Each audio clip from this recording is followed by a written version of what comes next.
I'm trying to explain it to you. I'll be losing my words. This shit, like this shit normal. This shit was normal with me growing up. This shit normal. This shit like regular shit. We've been around this shit all our life, but now I'm seeing it's different because the way people glorifying it now, seeing it on video and all that shit. That's why I do all my videos the way I do them now. Skrilla isn't your average rapper. He's fresh in the game and already proven he got what it takes to become the next big thing. Even though his style and flow is different than the common rappers, it brings in an intriguing fan base. Songs like Block Hot, Goddamn, and Blah Da Da Da Da would excel his career to become a next level rapper.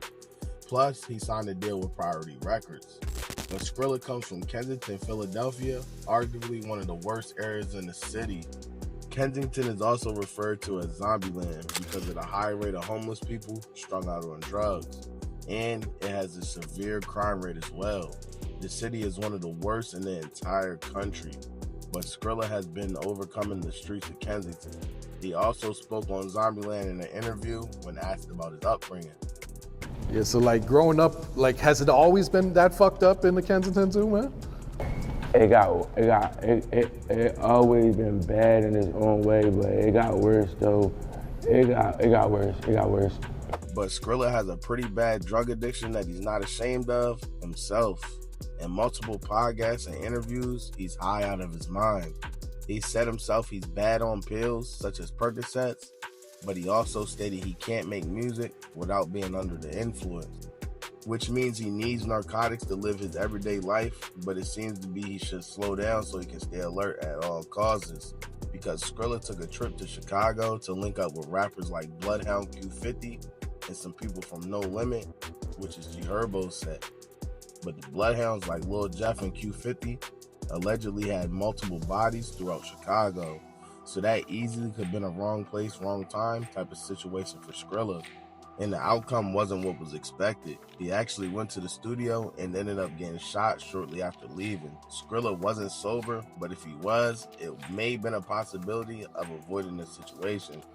Academics asked Skrilla about the rumors, and he kept it honest and stated this about that night. Were you in an area you shouldn't be, though? Be honest.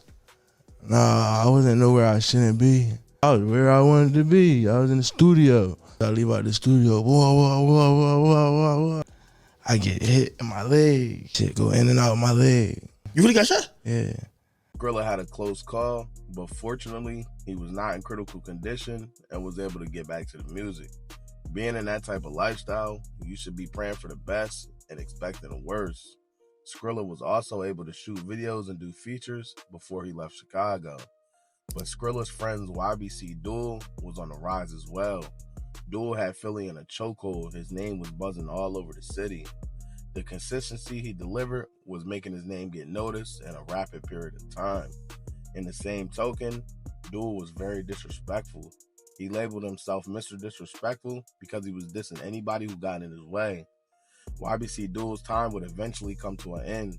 Dul was mocking the dead and basically saying he was untouchable, as if none of his ops could get to him. But Brandon Buckingham did an interview with Dul, and just one day after the statement he made in the video, he was shot and killed. Rumors speculate he was backdoored, but a kid was arrested for the murder who was only 16 years old. Dul and Skrilla had a good relationship, even beyond rap. But they both had some bangers together on YouTube that racked in over 1 million views each. But Dul's funeral would eventually take place, and Skrilla wasn't invited. Apparently, his family didn't want alleged gang members at the function, but Skrilla still spoke on not getting an invitation on the Off the Porch podcast. His funeral was the day. You know, his folks didn't want to make his funeral a gangster party. I didn't know nothing about. I would have been there. Like you just found out today? Yeah, I just found out though. They called me. They FaceTimed me though. Oh shit. When they started it.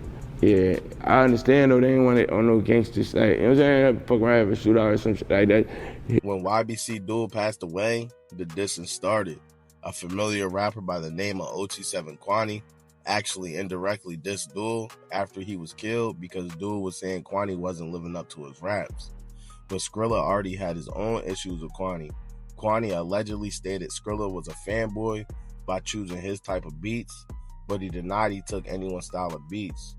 Adam 22 would feature Skrilla on No Jumper, and when Kwani got brung up, he said this about him. Kwani not really like one of them, no, bro. I fuck with certain people that be around him, bro, but Kwani know he not like that, bro. And the people that's around him know he's not like that, bro. Kwani has been lit since he signed his deal and makes motivational music for people chasing a bag.